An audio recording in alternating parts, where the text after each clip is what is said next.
Toy ny firenena rehetra maneran-tany dia misedra olana ara-pahasalamana noho ny fianaky ny valanaretina coronavirus i Madagasikara. Manentana ny olona hitandrina, hifanampy ary hifanome tanana hiady sy hamongotra ity aretina ity ao anatin'ny firaisankina tanteraka sy ny fihavanana ny antoko RNR na ny Rassemblement National pour la Refondation tarin'Andriamatoa Max Fabiandrianirina filompanorona. Tokony isy sy ifampiaino ny rehetra hoy ny tenany amin'ny fanatanterahana ireo toromarika ataon'ny tompon'andraikitra isan-tokony.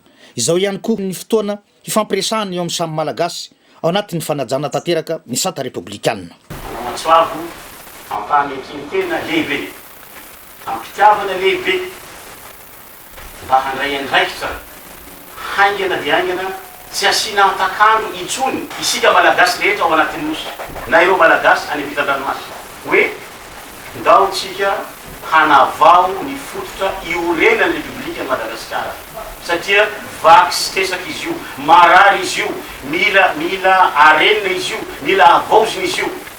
Be dia be zavatra miandry amin'izany fanavaozana ny fototra iorenan'ny republika ny Madagasikara izany. Fanorenan'ny fotony sy fanajana ny sata republikanina no tanjon'ny antoko RNR na ny Rassemblement National pour la Refondation ka tokony isy ny fanatanterahana ny fifampiresahana eo amin'ny samy malagasy na ny dialogue malgasy au malgasy zay tokony tanteraha eto Madagasikara atsy ho atsy aorian'ny famongorana ity valana aretina ity.